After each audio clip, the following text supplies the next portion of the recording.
Adeline Hawks. Bonjour Jean-Philippe. Adeline Hawks, vous êtes professeure de marketing à Audencia Business School.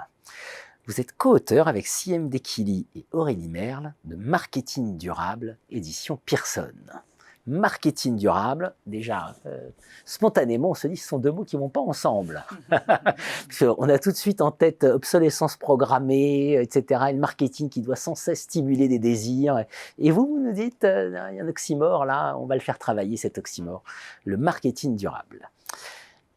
Et vous allez le faire travailler jusqu'au point de refonder le marketing mix. Alors, on va peut-être rappeler d'abord ce qu'est le marketing mix en marketing, pour ceux qui seraient totalement ignorants.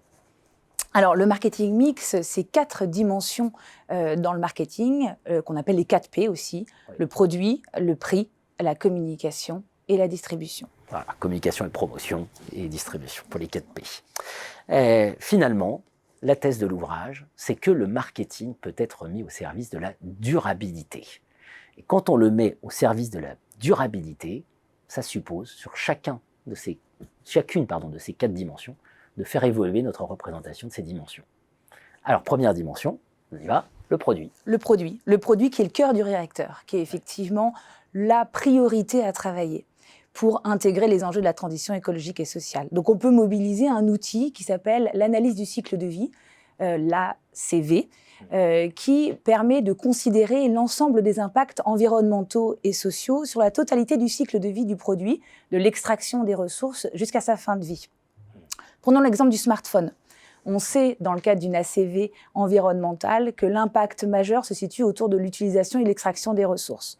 Donc, on se doit de trouver des solutions en marketing pour réduire cet impact. Fairphone a décidé de travailler sur la durée de vie des produits et pour cela, rend les produits plus facilement réparables. Mais au-delà de l'éco-conception du produit, le marketing peut travailler en étroite collaboration avec les équipes du développement pour développer des nouveaux modèles économiques, à l'instar de la location, de la seconde main ou du don. C'est vrai que c'est la grande évolution en cours. Hein. C'est notamment qui était l'idée aussi de la propriété.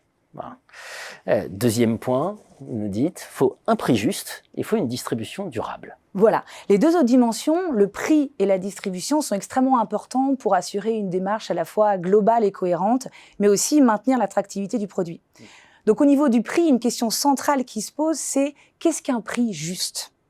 Alors la justice du prix, elle peut être appréhendée d'une part en amont de la chaîne de valeur, c'est-à-dire est-ce que chacun des acteurs de la chaîne de valeur sont correctement rémunérés, du fournisseur, au producteur, au distributeur, mais aussi la prise en charge des coûts écologiques et sociaux cachés.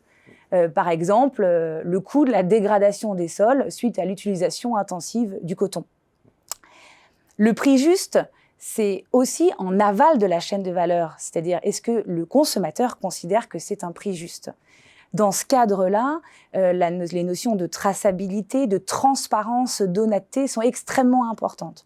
Alors, par exemple, la marque de mode américaine Everlane joue vraiment sur cette dimension en proposant une transparence totale de ses coûts sur chacun des catégories de produits sur son site web. Mais une question se pose, est-ce que le prix juste, c'est le prix d'achat ou est-ce que c'est le prix d'usage ? C'est-à-dire que le prix en intégrant la durée de vie du produit. Prenons l'exemple d'un jean. J'achète un jean à 25 € d'une marque fast fashion versus un jean qui me coûte 100 € d'une marque beaucoup plus engagée. La marque fast fashion, elle va me durer quelques mois. La marque engagée, le jean de la marque engagée va me durer plusieurs années. Et dans ce cas-là, cette notion de prix d'usage versus prix d'achat prend une dimension complètement différente dans le cadre de la justice du prix. Bien sûr, bien sûr. Et la distribution ? La distribution, elle a un rôle crucial parce qu'elle se trouve à l'interface entre le producteur et le consommateur. Donc, elle va jouer un rôle en amont de la chaîne de valeur, à nouveau, sur la longueur des canaux, le choix des canaux, circuit court versus circuit long, mais aussi sur le sourcing, aussi sur la relation entre les producteurs et les distributeurs, qui peut aller jusqu'à une relation de partenariat. L'amont de la chaîne de valeur, c'est aussi la question des transports logistiques. Alors, on connaît très bien le transport qu'on appelle la chaîne classique, du producteur au distributeur, mais souvent, on a tendance à ignorer les trajets consommateurs, donc le trajet que va faire le consommateur pour aller au point relais ou pour aller au magasin. On a aussi tendance à oublier ce qu'on appelle la chaîne inversée, c'est-à-dire tous les retours produits, question qui est assez importante dans le cadre du e-commerce.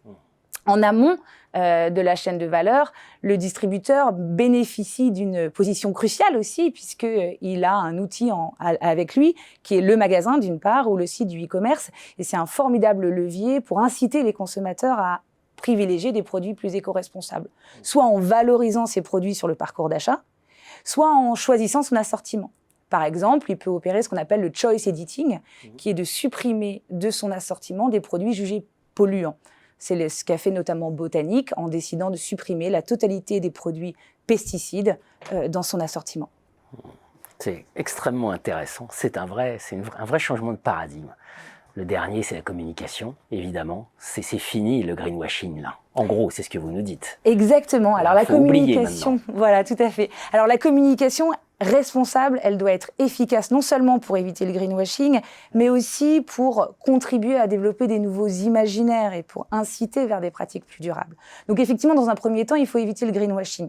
Donc dans ce cadre-là, les marques se doivent de se conformer à des normes qui ont été définies par la RPP, mais elle peut aller bien au-delà dans sa communication. On sait que le marketing a un rôle idéologique fort.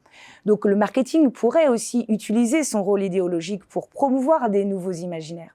C'est ce qu'a fait la marque qui est extrêmement connue, Patagonia, avec sa communication Don't Buy This Jacket, qui promouvoit d'autres pratiques de réparation, de location, d'usage de la seconde main.